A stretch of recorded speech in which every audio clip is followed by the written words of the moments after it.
All right, guys, today for our First Chapter Friday book, we are reading a book that you may have read before or read in class with another teacher called Maniac, Magee. The author is Jerry Spinelli. If you've already read this book, then you'll know it's a really good one, and you may want to pick up another book by this same author or even read the book again. It's good enough that you want to read it a second time. So we're going to start with the blurb inside the book, and we're going to read the prologue. So let's get started. He wasn't born with the name Maniac Magee. He came into this world named Jeffrey Lionel Magee.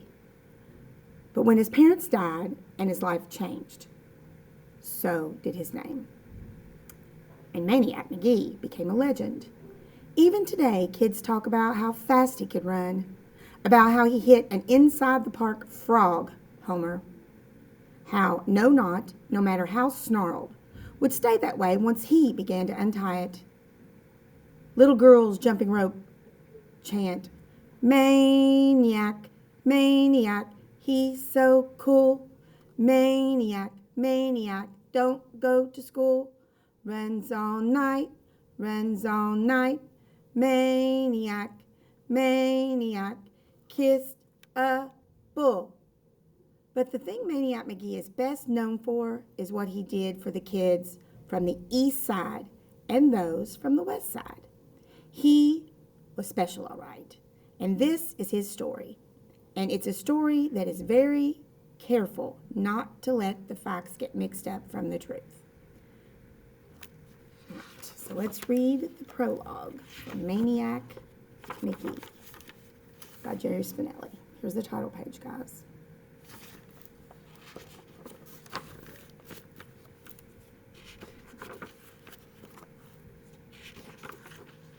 And the prologue is titled Before the Story. They say Maniac Magee was born in a dump. They say his stomach was a cereal box and his heart a sofa spring. They say he kept his 8-inch cockroach on a leash and that rats stood guard over him while he slept. They say if you knew he was coming and you sprinkled salt on the ground and he ran over it, within 2 or 3 blocks, he would be as slow as everybody else. They say. What's true? What's a myth? It's hard to know. Finsterwald's gone now. Yet even today, you'll never know. You'll never find a kid sitting on the steps where he once lived.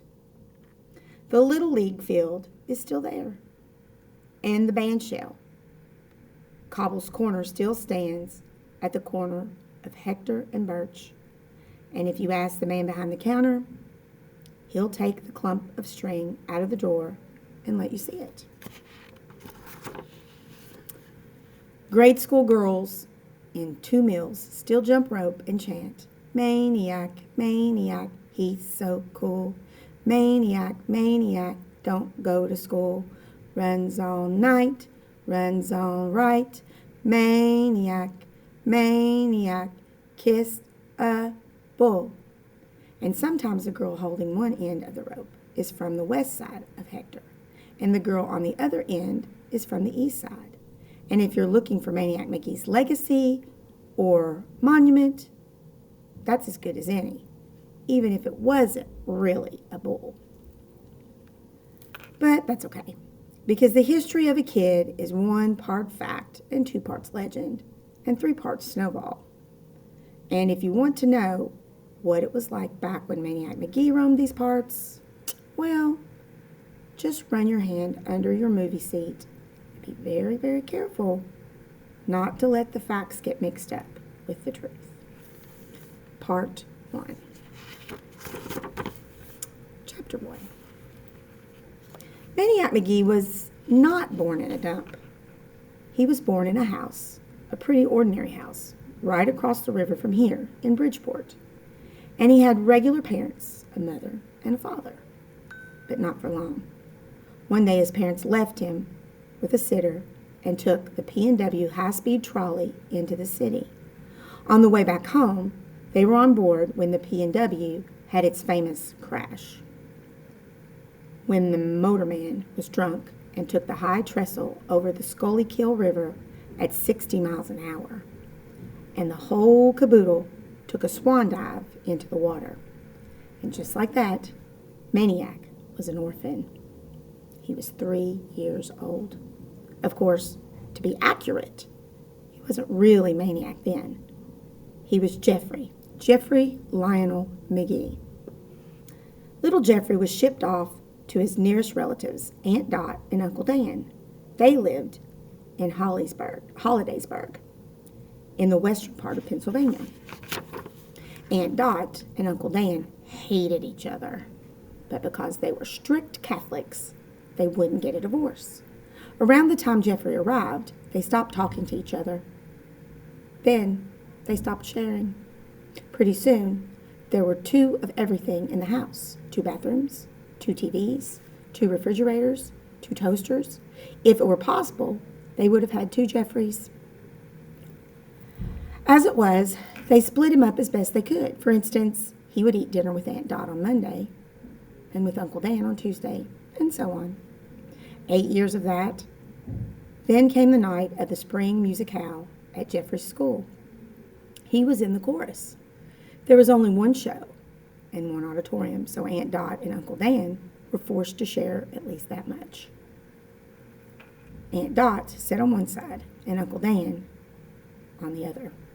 Jeffrey probably started screaming from the start of the song, which was Talk to the Animals, but nobody knew it because he was drowned out by all the other voices.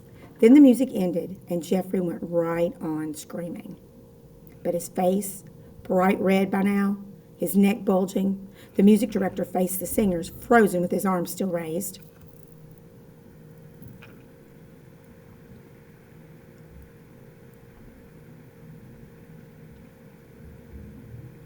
In the audience, faces began to change. There was a quick smatter of giggling by some people who figured the screaming kid was some part of the show.